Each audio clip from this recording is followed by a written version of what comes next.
Welcome, everybody, Everybody. to the Lynn and Scott and Friends show, as we all see it.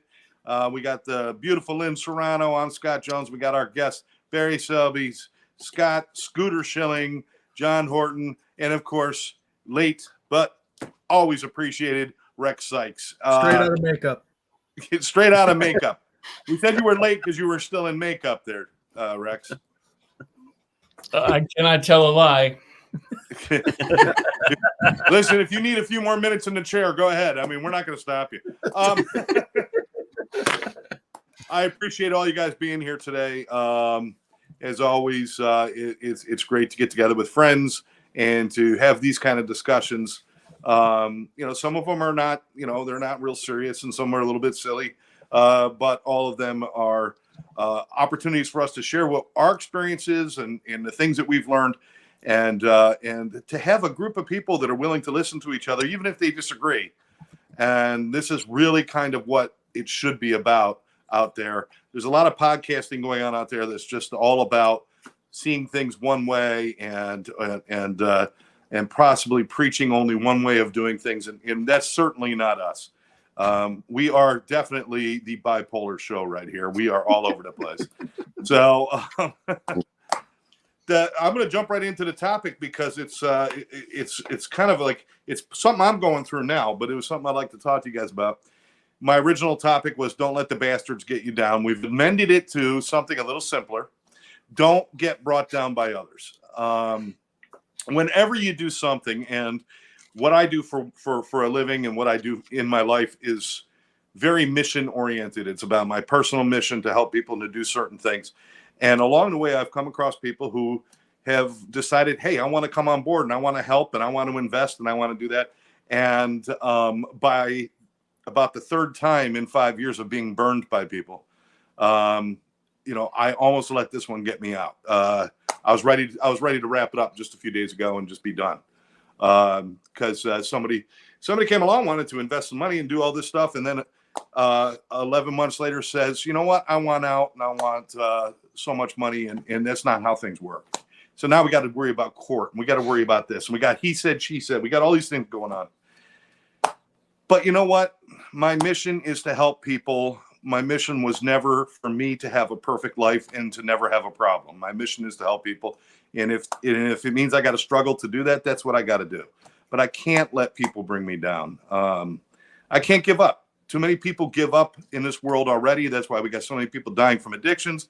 So many people running around with mental health that goes untreated. It's because people turn a blind eye to it. And we can't do that. So no matter what goes on, if you have a faith, if you have a belief and a mission, if you believe in what you're doing, don't let anybody stop you from doing it. Even if you guys are doing something that's different from what I'm doing, or even if somebody I know is doing something, we have opposite political ideas or any kind of ideas, socioeconomic ideas. It doesn't matter. I'm going to appreciate anybody who believes in what they believe in and they keep going in their mission no matter what. So that's really what I want to talk about today. Maybe you guys have had experience where there's been times when you almost got knocked out because of somebody else's actions or attitudes, and how you overcame that to keep going and doing what you do, because you guys are all where you are today because you did stick with it. So I'm going to shut up and listen to the smart people now. Well, like anything, look at how many inventions and new fashions and styles and things that happen that go on. And if those people didn't, if they weren't the ventured people to try something new or do something, look at where we would be as a society. I mean, there's always those people that venture out, and because they decided to do something different, they paved the way. So, I mean, you got to realize that, kudos for those people that didn't care what anybody thought.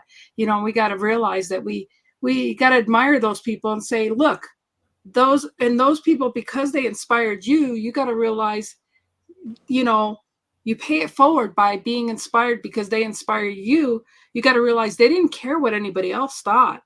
They went ahead and did their own thing. They danced by their own music, their own drum, and they didn't listen to.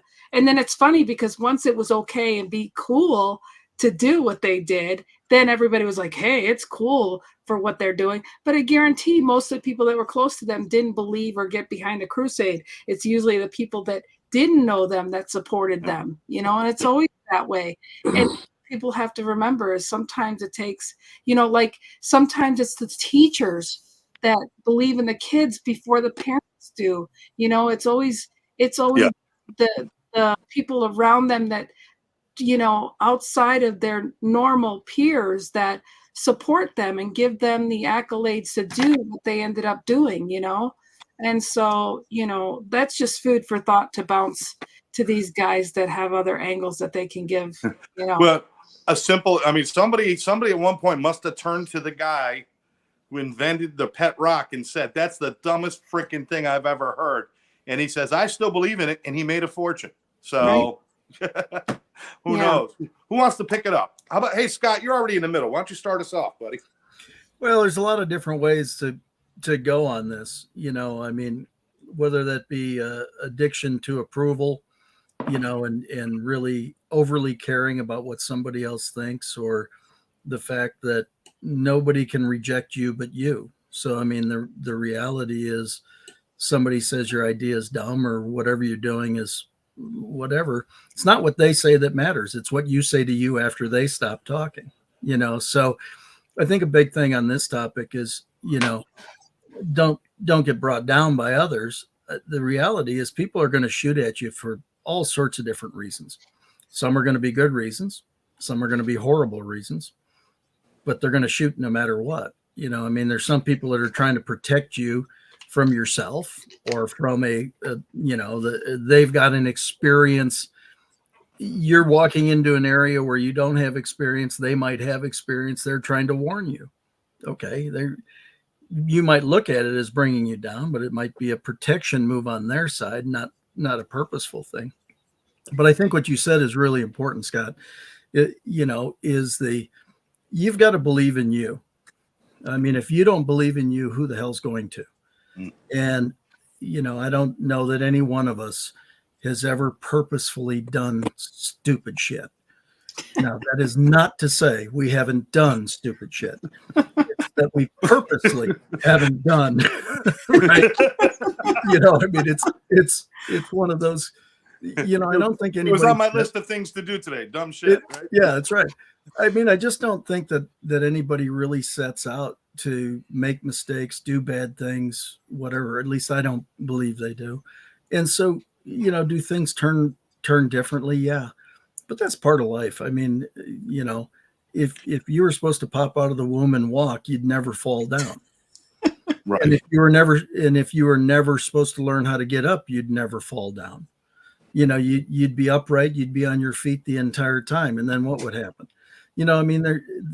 There's all sorts of different examples of times where you're knocked down or things just don't work out. It was so, it's interesting. I was talking to a guy that I probably hadn't talked to in, 6 or 7 years. Hell, it could be 10, 12 years now that I think about it. But I was talking to him today and he said, so what have you been up to? I said, which reinvention since the pandemic? 1, 2, 3, 4, or 5? The reality, at what point did anybody sit there and say, hey, I had a pandemic in my business plan and I just knew exactly where to pivot at the right time? That's not the way it worked, right? And it hasn't worked that way for anybody. So, I think the thing that you have to do is you have to be comfortable and confident in your capabilities, in what God has granted you, in the knowledge you've gained. How do you do those things?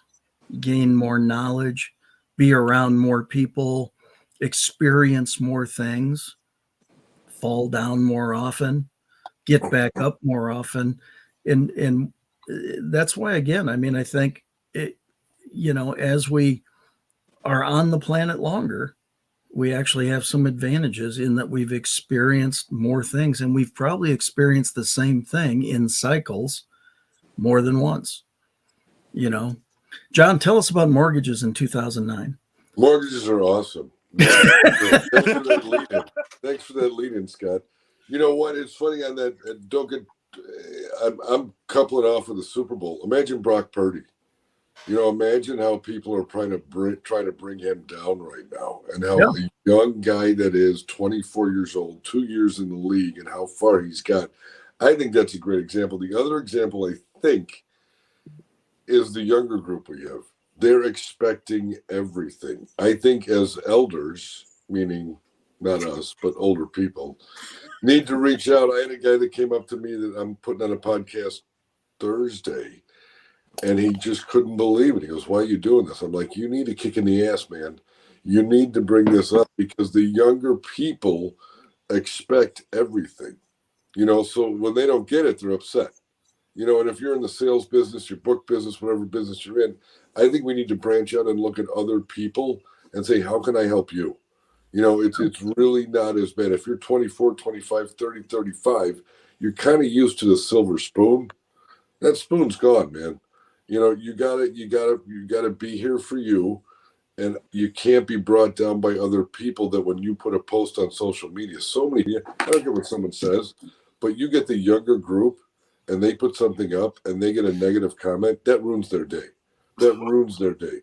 So I think we kind of need to pick up some of those younger guys that will be the next CEOs or the next CFOs in the business and say, man, this is not bad. You're doing what you need to do. So I just think branching out and reaching out to other lines of business or other people that they're going to be beaten down. I mean, it's brutal what people put on social media. Again, I don't care, but especially women, young women, and if they get negative comments, holy balls. That's where I think we need to step in, pick them up a little bit, and say it's not as bad as you think. Agreed. Wow, look at that. You give John a little good lighting and he starts getting brilliant on us. I'm telling you. Blossoming already. It was such a great observation that young people today, I mean, we're almost, because of social media and everything, we're kind of training them to find their worth through the amount of likes they have and the amount of people. And that's crazy. And boy, That's talk about a blind situation where people can bring you down. I mean, they put something out there and not enough people like it, or they don't get enough views or not enough hits. And it destroys them. And me, I'm still trying to figure out how all those algorithms work. I don't know how that works. I think that's why they don't have the dislike button, though, because that would probably really kill people if they had that dislike button. Actually, I mean, back in our days, it was if they didn't answer the phone, they didn't like us. Yeah. Excuse me, Lynn. That's why they turned off the downvote button on YouTube, because there was an up and a down button on YouTube. They turned the down one off about a year ago. Oh, really? Oh, yeah. I didn't realize that. Because people taking it personally. So the thing is, when you said about blind faith, I disagree with you totally. Because blind faith will get us through stuff. It's unfortunately being too witnessing all the negative feedback that holds us back if we let it do that. You know, the old quote about those saying it can't be done shouldn't interrupt but those who are doing it, that sort of thing. Those people are going to be the naysayers that show up when you're doing something like Scott, you were saying, like your project, what you're working on. There are going to be people who are going to say, you can't do that. It's not going to work, because they won't do it. And that's the thing people fall into. The reason why people want to bring you down is because they hate to see somebody else win when they're not doing the work themselves. That's one of the biggest crab in the bucket. Say again? Like the crab in the bucket. Yeah, exactly. It's the lowest common denominator wins. And since we're about, other people, and since I'm from the area of relationships, and Valentine's Day is tomorrow, let me throw a couple of things in the mix too. A lot of relationships. Hey, listen up. If he's right about this shit, you may not have to buy the chocolate and flowers tomorrow. Listen up. No, but what I was going to say is that in terms of relationships, and this transcends romantic ones too, it's other relationships too, social as well. Oftentimes we base our happiness on what other people say to us. Like you're saying about social media, it happens in relationships too. Like we were talking about offline earlier about when you come home from work and you decide what you're going to say to your partner based upon how you feel. The thing is, a lot of people bring their work home with them, as in the mood, the upset, the frustration, the arguments. They then dump it on their partner when the partner had nothing to do with it, because we don't know how to handle our own stuff. One of my guidance with my clients is like, be self-accountable, self-responsible. So if something doesn't work out for you, it is not to your partner to fix it for you, and it's not to your partner to carry the burden. It's up to you to look at yourself in the mirror and say, okay, where am I offline? Where can I fix or change or shift my attitude so I can be a better partner? And if you all did that, it'd be a lot less divorces, frankly. Mm-hmm. There's a few things to keep the conversation going. Well, no, I mean, that was something that Actually, I had a big problem with that in my relationship with Therese. I would come home and I would gauge how I was going to act on her mood. I had a great day, but if I come home and she's a little bit off, I would not be a positive. I want to come through the door and be, but now I've got to bring myself down, or I felt I had to do that. I didn't need to do that. I could empathize with her feeling off, but I could still share that I'm in a good spot. And maybe she needs to hear my positivity, but you're right. So many people, it's like if one of them's in a bad mood, they both have to be in a bad mood.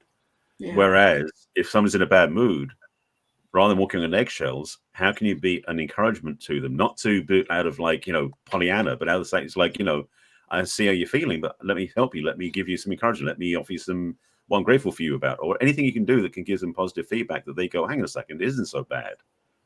So they should. Because the other thing is when you start to lay yourself down to the level they're at, they've got nowhere to go because you don't help them up. The biggest gift you can give somebody else is saying, you know what, I can see a better picture than you can. Let me help you out so you can see it as well.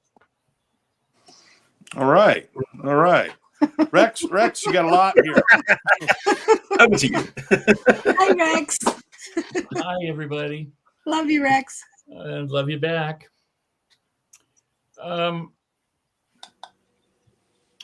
There's a lot here, and I have a few things I'd like to say. The first is, if somebody tells me something, goes back on their word, blows a deal, rips me off, gets mad at me, first off, if it's a friend or a family member, that's more important than a stranger in most cases. So it makes sense that people would get upset if their family's doing it. Yeah. Their friends are doing it.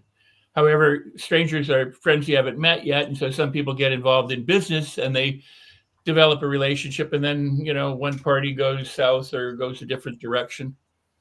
What I try and keep in mind is, why did I need to hear this? Why did I need to have this experience? What is it that I need to know that this other person is telling me? I may not want to hear it. I may not like what they're saying or doing. I may not want anything to do with what they're, suggesting, but there's something that it's about me and my resistance to what they're offering, or it's about me and what's going on. And then the other thing I think is how did I create this? In other words, we were all going along fine, and then it didn't happen. And so how did I make that happen? Now we can divorce ourselves from, are you controlling it? Are you really responsible or not?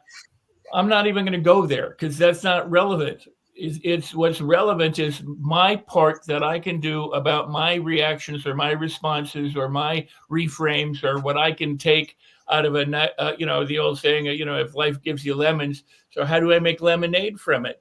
Instead of going, why are you giving me lemons? Go, well, why do I need to have lemons right now? And how did I get into the situation where somebody's giving me lemons? And then what can I do with the lemons? In other words, do I throw them back at the person? Do I cry? Do I make lemonade from it? So there's that. There's a huge piece in there, though, also about expectations. It's like, Christmas or Hanukkah or a birthday or a gift, or tomorrow people going, oh, I'm going to get my, whatever from my lover.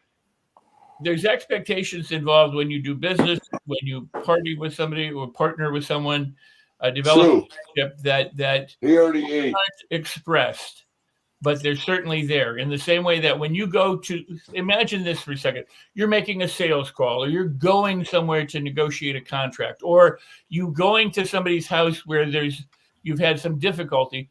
What's going on in your head before you get there? How many scenarios are you running that are less than glorious and not productive? And boy, this sucks, and they're a jerk, and this, that, and the other, or they're not going to like me, or they're not going to buy from me, or whatever it is. And then when you get there, you go, I knew it. And my question is how responsible are we for it going the way that it plays out because of what we were rehearsing in our head on the way there? Mm-hmm. So the question becomes can we take the person who stiffed us, ripped us off, divorced us, whatever they've done to hurt us, and understand that they're truly a gift, not because of what they've done, but because of what it opens up in us to have to look at. And if we don't look at us, but we only look at them, we are missing the opportunity to transform everything, and Ooh. especially ourselves. Right. So, See, you're right on point, because I know that that's the conversation that got me through that. Again, a few days ago, I was like really upset, but the conversation that got me through that was me and my business partner saying, why did we get to this point? Regardless of what they did, we made decisions that made this happen out of some part of it was desperation. But we, the thing is, if we don't learn from what we did, we will do it again. We'll find somebody else who's not a good fit, or something else is going to happen. And so at the end of the day, there's lessons to be learned there. And you're right. It's not about blaming other people. It's about looking for, what could I have done better? That's all I got to be concerned with. What could I have done better? And better that. With that, it doesn't have to have blame. I have a part in everything that happens in my life. All I could do is worry about what part I played in that. And that is how we got through that, is having it. So I'm glad you brought that up, because that conversation kind of snapped me back and saying, well, you know what? Next time we have a situation like this, maybe we'll think it through a little bit differently so it won't happen. Maybe we won't, but at least we got a shot. Well, I think the other is that, this idea of expectations and what's going on is, I used to, my wife would come to me at the time and go, hey, we just got this gig in Australia or Africa or wherever. We got this big contract. I go, okay. Because, well, aren't you happy? Aren't you thrilled? And I said, well, when the contracts are signed, or when I'm in Africa, I'll be thrilled. But, Yeah. but right now, anything could happen. And oftentimes the gig came through, or it didn't. And it caused me to think about things after a while. And that was, for yourself, how do you celebrate something without it becoming a necessity that it occurred that way? In other words, if somebody comes to me and says, hey, you got a big contract, I go, wow, this is fantastic, wonderful, that's great. And then suddenly they yank it away from me. I go, well, damn, I got all my hopes up. I had false hope. And then it was, but see, that's not the way to look at it. In other words, be exuberant, be excited. Opportunities I will say this, every single day of my life, something disastrous happens. Even now, somebody reneges on something, they do something, I lose money, I do this, I do that. Hardships don't go away just because you're enlightened, or you're thinking right, or you're practicing something, or doing the law of attraction, or whatever you want to call it. They don't go away. The question becomes how do you go through it? Yeah. Not they should disappear or the person should change, but what do you do with it? And that I think is why, you talk about mission or why we're here. We're here to learn how to go through it so that no matter what happens. I had a conversation last night. I'll wrap it up with this. I had a conversation with somebody I met almost 50 years ago. And I posted it on social media. I was delighted to be able to talk to this gentleman. He's won 15 Emmys. He's a big producer. But on top of that, he's an incredible guy. Now, he's done multiple shows. He directs, he produces, he's worldwide. For 37 years, he's produced one show, plus all the other things. You suppose that there's a lot of crap that could go wrong in 37 years or longer in producing a TV show or movies and all the different things. Of course, because movies are fraught with problems. TV shows are just fraught with problems. That's part of the fun of them, because you're always on your feet trying to solve something that's going haywire every second. But he's one of the nicest people I've ever met. In fact, I've loved him and felt very, very connected to him throughout all these years. Because of the very first time we met, he was a champion for me without even really knowing me for this director. I think pretty much I got the audition because he was such a, God, you got to look at Rex, that kind of. So he's so optimistic, and he's so grateful, and he's so humble. He's like, everything is wonderful. It's beautiful. I get to do this stuff. I'm doing the career and all these things. I work with the most amazing people. This is fun. What an incredible. He's one of the rare people, because not many people talk like that in Hollywood. A lot of them are, my last gig was this, or they're all jerks and that, and they're all, and oh God, what. So when you find someone like that, learn from them, model them, ask them to mentor you. How do you have that attitude when things go wrong? Because that's truly, and it's not because he was born that way. So That's awesome. Appreciate it. Scott, you wanted to throw something in there a moment ago. Well, I just, I think Rex kind of nailed it there. It's, you come through it all, and it's your ability to respond, responsibility, right? Your ability to respond to the situation, whatever that might be. And I think as you experience more things in life, less things are shocking to you. Doesn't mean there aren't shocking things. There are plenty of shocking things. They just don't shock you as much. You've either lived through it, seen it, heard about it, whatever that is. And I think that's the, a big part of all this is, over time, again, it's funny that you were saying that about the contracts and different things. Now, I shared, I hadn't talked to this guy for like 12 years today and had a call, and there's no deal done. But it was just like the coolest thing afterwards going, I knew that was going to be a good thing. And I knew we were going to work towards something. And now, is it anywhere close to moving or not really? But it was the expectation of knowing you're working with somebody, a good quality human being that, if things are supposed to be, they will be, they will go in the appropriate direction. And I think that that's one of the things, in sales, you better get accustomed to hearing no, not now, not for me. I mean, say it, get accustomed to hearing it every different way you can, and then go, yeah, okay. So what about now? That was like 6 seconds ago. Get over it, right? It's the next thing, because if you're truly presenting something that can serve somebody, for me, it's okay. What haven't I shared with you that I need to, for you to understand what I understand? I'm close to this project. I'm close to this product. I'm close to this situation, whatever it is. And if you knew as much about it as I knew about it, I think you would probably feel a very similar way.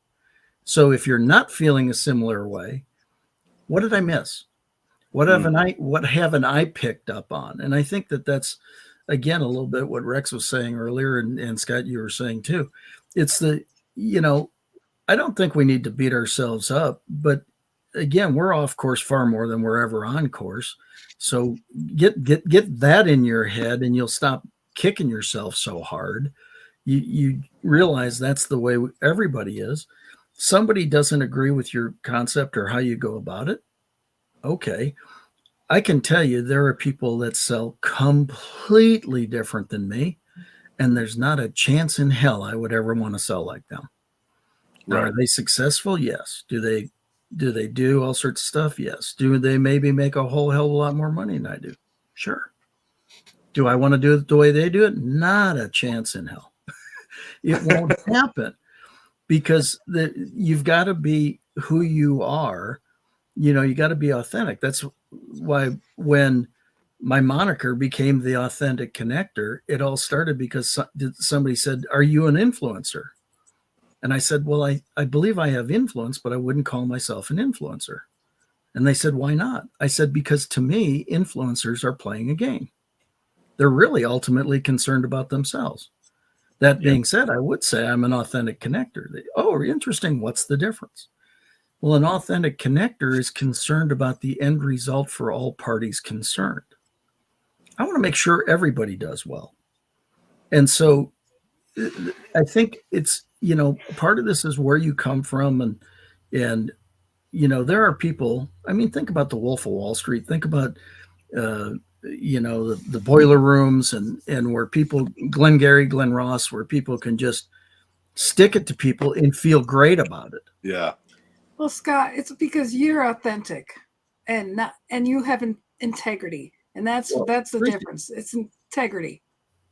Yeah. I think that does become a big part of it is that I've got to, it's interesting. In my early corporate career, I made a decision to stand ground against the company. and the company was not overly happy with me.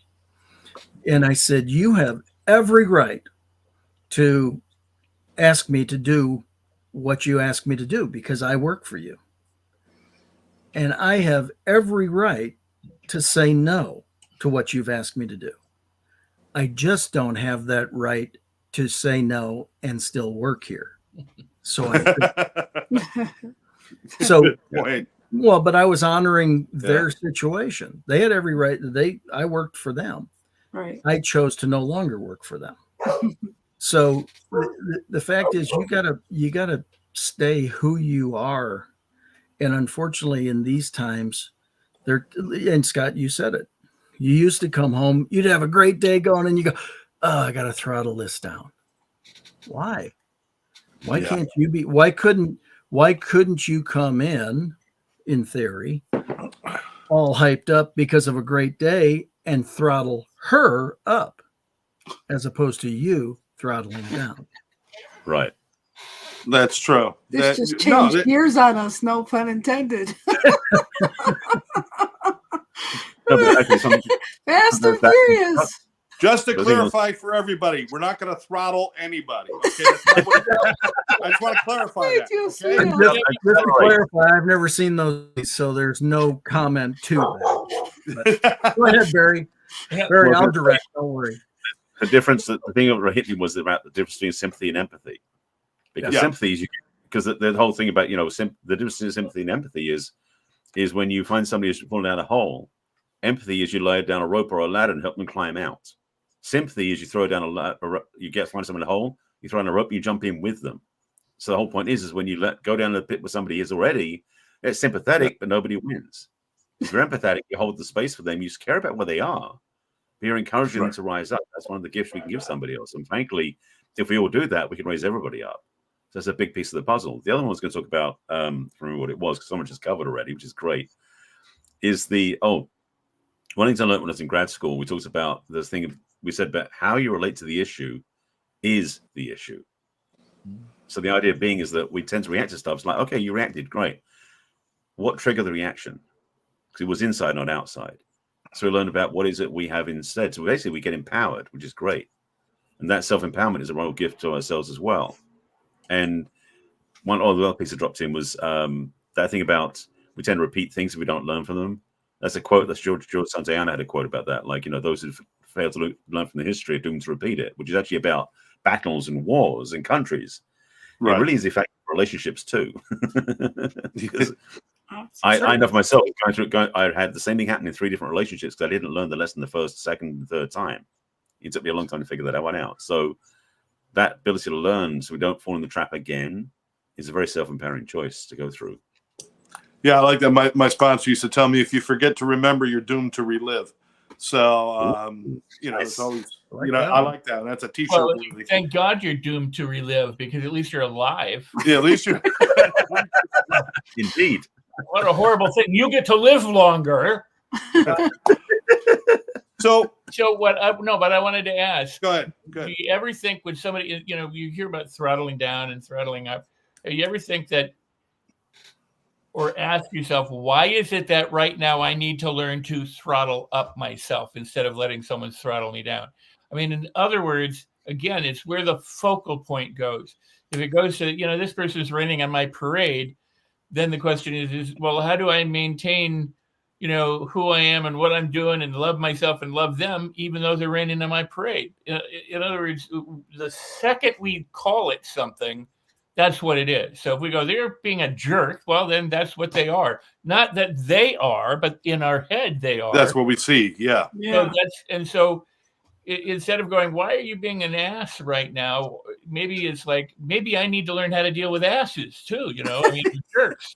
Maybe the thing is that this is a lesson for me, not to go and be the victim of them, but to be able to either hold my ground or to listen to them or to learn something or whatever the choices are.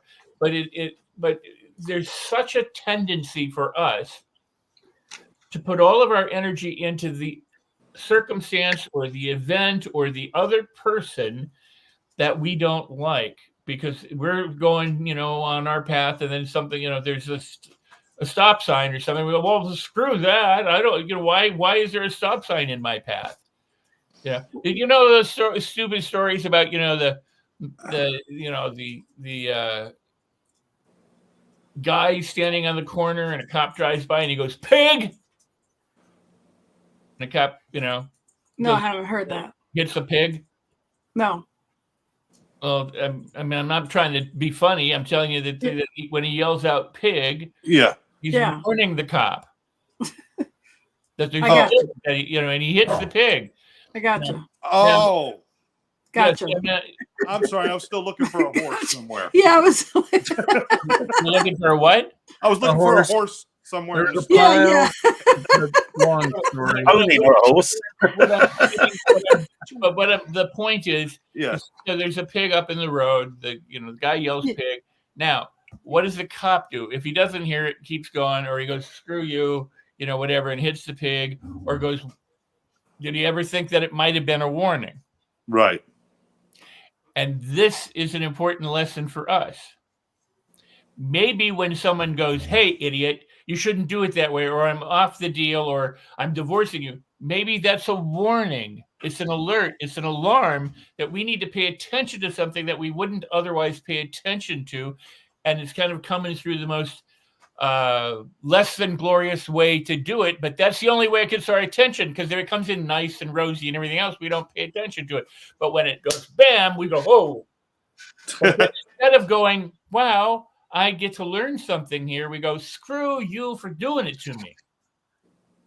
Well, I had one of those warnings my first wedding when my brother painted "help me" on the bottom of my shoes. And I didn't know he did it.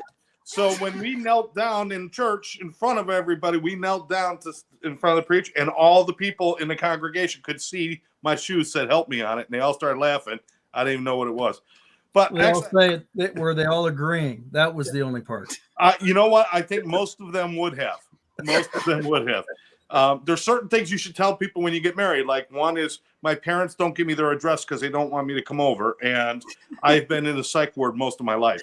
That's things you should know. I didn't know.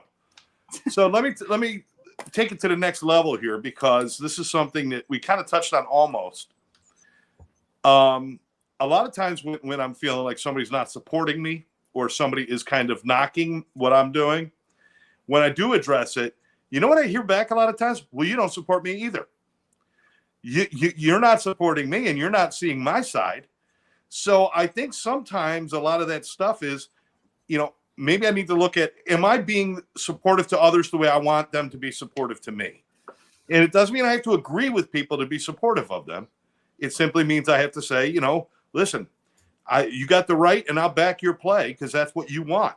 But sometimes I get a little stuck. We all do. I think as humans, we get stuck in, this is mine and you should support me. I'm not going to support you because what you're doing is really stupid. But if you supported me, everything would be okay. So do you guys find that's important, that you're supportive to other people if you want to have that brought back to you as well? Rex, you're in the middle. You might as well take it. Well, the old saying, what you put out, comes back to you. So, obviously, if I want some support from somebody else, they're more likely to give me support if I support them first. The law of reciprocity, anything you want to talk about, suggests that, people, we're transactional in many ways, but the idea is that givers get, and the other side of giving, though, is receiving. So you have to know how to do both. And that's truly important. I want to share a story, but if I've shared it before, go ahead and stop me. But around 1980, 81, Okay, stop. I'm only kidding. Thank you, John. Well, I know this won't make any sense to you, John, but hopefully. It's not about mortgages? No, it's not. But I left one ashram to travel to another ashram, and when I got to the other ashram, one was on the west coast, the other's on the east coast, and I checked into the new ashram as a visitor. I was going to spend about 3 months there, and as a visitor, you had a choice of taking a spiritual name or not. So I took a spiritual name. They gave me a spiritual name. I went, great, and So one day when satsang was about to arise, where you're going to be with the guru who's down the hall, I'm in the kitchen because I had kitchen duty, and I'm sweeping the floor, and this guy is cutting vegetables, and I said, "Could you step aside and I'll sweep under your?" He said, "Could you wait?" And I said, "Well, could you just step aside and I'll just sweep where you were?" And he goes, "But I'm chopping vegetables. Could you just wait?" I'm like, inside, I'm like, I want to get the satsang. I want to get out of here. Just come on, pal. Just move over, right? And he's like, "Well, just relax and just stand still and wait until I'm done." I'm like, so we erupt. I mean, we have this huge fight in the kitchen, and 100 yards away where the ashram, where the satsang hall is, you can hear all these people running towards us, and they go, "Quiet! Never in the history of the ashram have we been able to hear a fight from the kitchen all the way to the satsang hall." We're now feeling contrite, right? We realize we've disrupted the service. So we decide that we are going to apologize, kind of shake hands in an ashram kind of way. And as we do, we exchange names. And my spiritual name was his spiritual name. Wow. The only two in the entire ashram of 300 people were us, and we were fighting with each other or fighting with ourselves. And I went, I mean, only this happens in the ashram, right? No, it happens every day with people in supermarkets, and they may not have your same name, but they're you fighting with you. I mean, it just get over it. I love that story. I love that. Yeah, it was pretty surprising at the time. You gotta laugh at that. You gotta laugh at that. But it's just so poignant in so many ways. I mean, you could translate that into almost every battle you have is really a battle between you and you. Wow. But you actually had that shown in the material world, which is amazing. Wow. Well, but I mean, people think if they go to the ashram, everything's going to be perfect. I'm in there yelling at some girl because the milk wasn't right or something, or she's yelling at me because I didn't do the right thing. I mean, you think that it's all spiritual lovey-dovey, everything. No, it's where every button that you possibly could have gets pushed, and you're sitting there going, "Let me be egoless and be one with everything." And then somebody says something, you go, "What? How dare you say that to me? Egoless myself I am." I mean, it's just letting go of who we think we are in order to understand that the people around us are really serving us, not the way we'd like to be served, but they're serving us in incredible ways. Absolutely. Wow. Absolutely. Who wants to grab something next? I don't know, but we can start going around. It's going to be... Well, we can kind of do a go around now. This is kind of cool. I'm actually starting something really cool tomorrow. I know Barry will like this. Is I'm taking the Master's Handbook from Illusions, Richard Bach's book, and I'm going to do little mini 5-minute podcasts 3 times a week on the mornings, and take one of the readings and just kind of talk about how it applies in my life and let them think about their life. Just those little moments and stuff. Nice. And, just have some fun with that stuff and maybe connect with some people that I don't normally connect with by doing that. It'd be kind of fun. But anyway, so, we talked about it, and, I'm not sure where we landed on all this, other than it seems like a really ongoing theme in all of this is that it almost always, you got to look within yourself to get your answer. I mean, you can't expect other things from other people. And if I'm getting pushback, there's probably a lesson I need to learn, and maybe I should look for the lesson and stop staring at the problem so much. But Barry, why don't you take us away give us some final thoughts here. There's a word that I love that one of my friends uses. That's really you may have to bleep it. I don't know. But basically, she has this thing that basically when she gets to the place where she really knows who she is, she becomes unfuckwithable. On what? Unfuckwithable. Because the thing is that what she means by that is that basically you become untriggerable in that sense. Now, yes, we get triggered ourselves, but that's her internal process. But the fact she doesn't let other people do it to her, that's freedom. Because the thing is, like Rick was saying, growth is going to happen. Stuff's going to happen all the time. And as what Denise put it in there too, is that it's up to us, in the sense, to really be focusing on our own journey. So, If other people do things, cut us up on the freeway, or the cop pulls us over, or somebody gives us the wrong change, that's their issue, their stuff, their thing. We get to choose how we feel about it. We get to choose how we react to it. And the key thing is, and like what Scott was saying about responsibility. Unfortunately, we don't respond. We react all the time. We're programmed by the way society teaches us to like be immediate reactive, to show our colors as how we're supposed to stand. It's like, no. Response for me means stopping before I do anything and consider what I want to do before I say take any action. That's what real response is. It's not a trigger happy reactivity. The power we have to have dominion over ourselves means we get to choose what we do with it, choose how we respond. And one of the best things I love doing, this is like that a few times, when somebody gets upset, looking to get me upset, and I don't, that's fun. It really is, yeah. So that's in a sense, bring that to everything. Not to do it as a react, not to do it to prove something to them, but to feel that we take care of ourselves. Because the other part also is, by the way, when we get upset, when we get angry, when we get all these upset feelings, we're doing toxic things to our own bodies. So why not treat ourselves better by not doing that?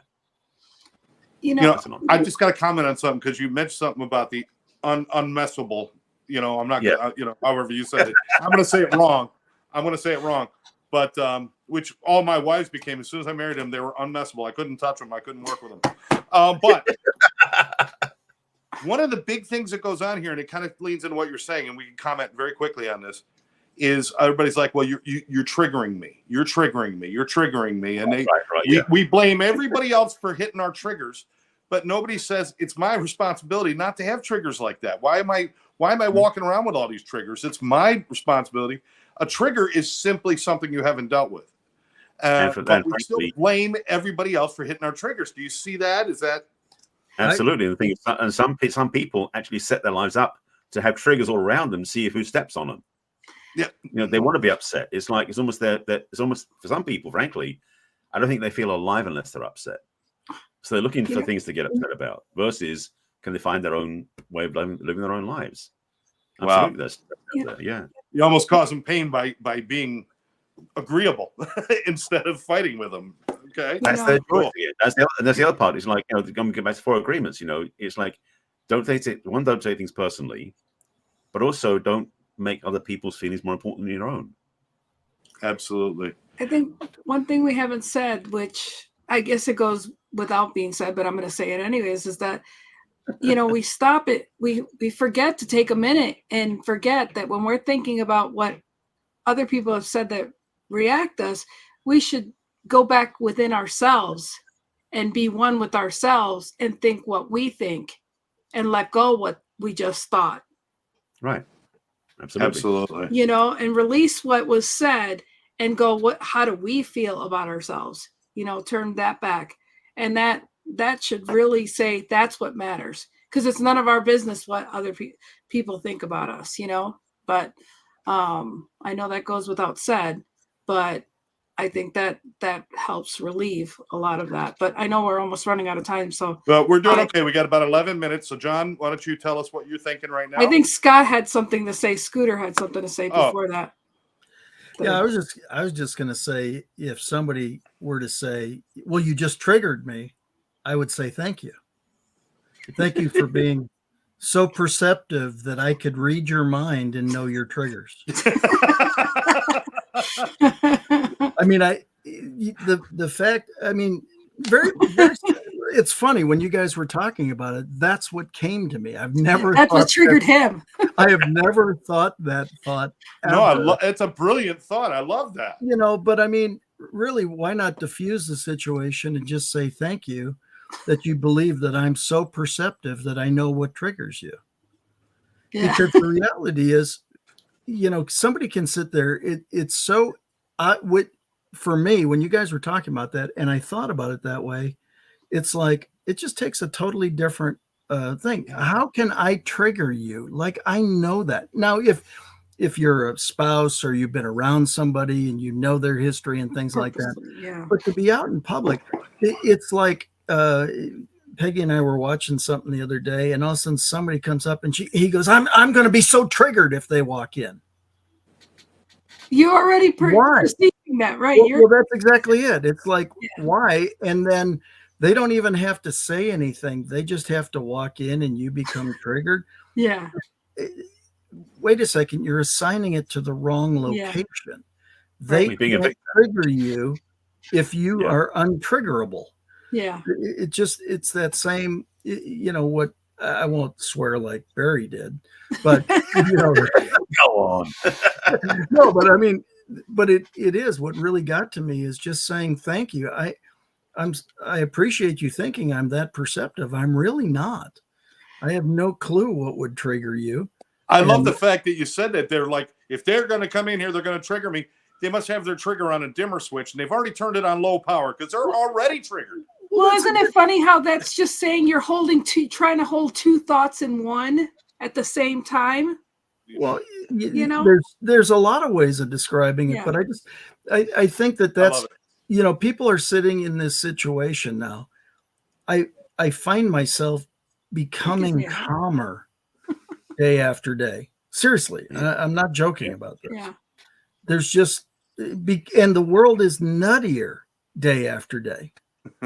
But there's less things. I mean, there's less things there's more things I don't like, but there's less things that bother me Mm-hmm. because they're so ridiculous that they're beyond my ability to do anything about it. And so I'm concerned with me, and doing the right things that I can do and treating people with respect, honor, and dignity, treating people nicely, thanking people. I had somebody I, again, hadn't communicated with in years, but commented on one of my posts today. And she said, I just want to say thank you for the inspiration you continually throw out there. May God bless you today. And I went back and I just said, I accept. Thank you for being willing to share something so wonderful with me over such a small gesture. Mm. And so return that in kind. And when we're talking about if we're not getting enough this or enough that, we're probably not giving out enough this or enough that. I've had many of my mentors say, you know why I teach what I teach?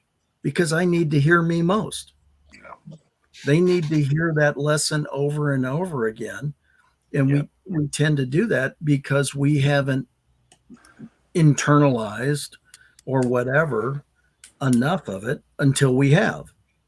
And then a new lesson pops up and gosh, we teach something else for a period of time because we're so smart to do that, right?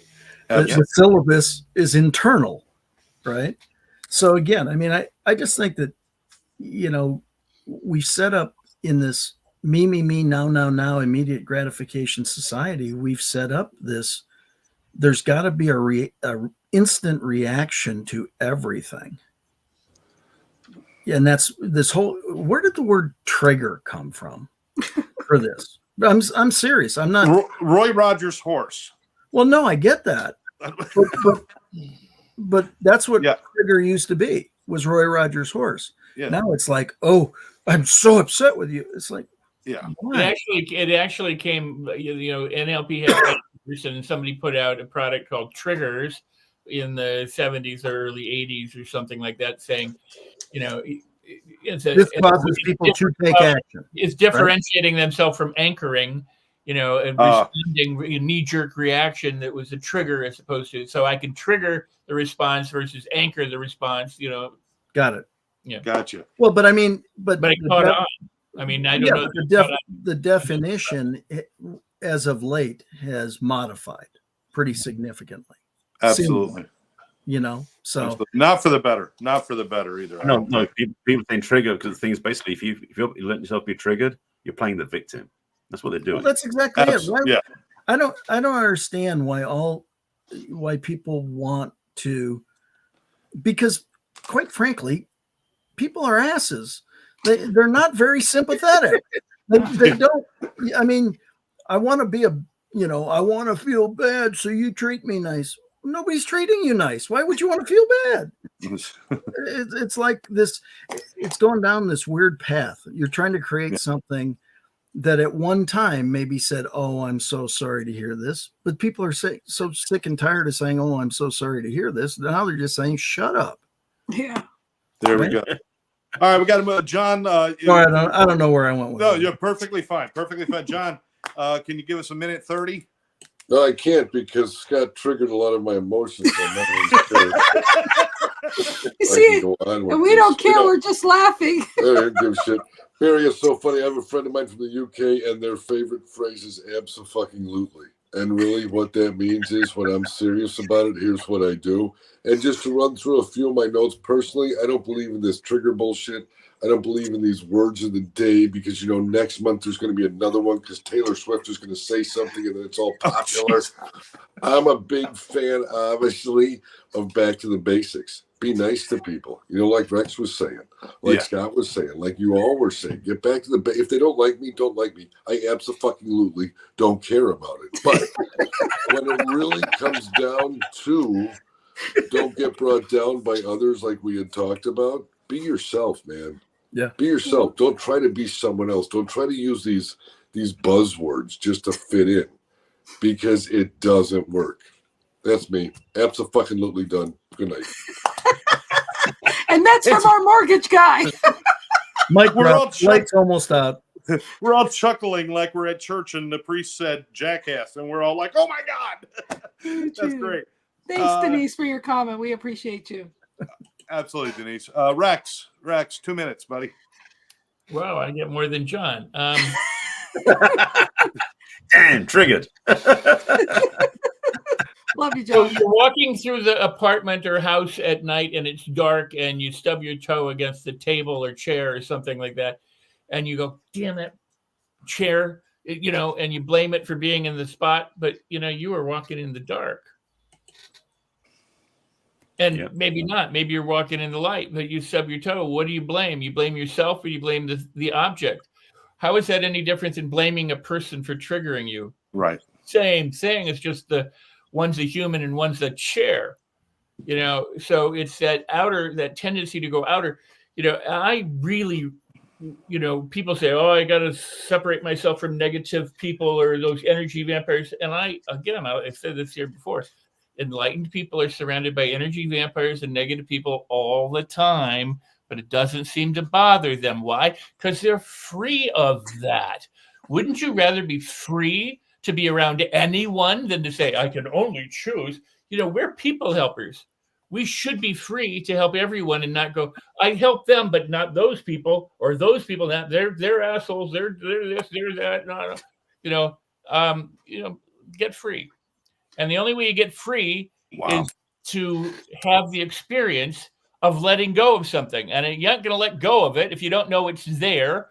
So the people around you, the events and circumstances, are going to bring those things up so that you can let them go, so that you can be free, so that you can be around anyone or be anywhere in any circumstance or any event and enjoy it instead of suffering through it.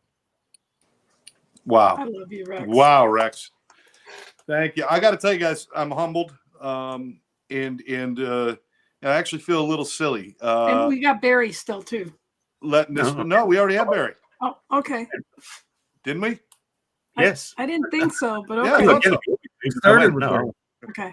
I just want to say I just felt with all the stuff that I was getting in my head, but amazingly, just spending a few minutes with friends and sharing and just kind of getting some things off my chest. And sometimes I forget. Sometimes that's the only thing you got to do. Stop holding it in. Just let it out a little bit. Then laugh at yourself. And now I'm definitely going to get a good chuckle at myself tonight. I'm definitely going to just sit back and say, boy, what the hell? Why was I letting that go to that extent? Because for some reason, I just felt like feeling sorry for myself. Well, I don't now because I'm around friends and they listen and they care and they share. And that's great. And I want the ability to help anybody, regardless of who they are. And I can't do that if I'm going to allow everything to affect me. I just need to be on task. Lynn, what do you think, babe? I think it's a great show, and it's just a reminder that, sometimes we just have to pause when people try to bring you down and say, you know what? Their opinion doesn't matter. They're not, they don't define me. They're not, thank you for your opinion, because I realize your opinion doesn't matter. It should make you revert back to yourself and realize that what you feel matters. And, you know, like I say, opinions, assholes have opinions. That's just probably my Walmart order. But anyways, I'm going to shut up now. Time to close. We have to close on time, don't we? Yeah, I know. We got to go. So We people did good. share the show. If you like the show, share the show. Share the Share show. it, subscribe to the channel. We'll catch you next time. Love you all. Thanks for being here. Keeping me safe and sound.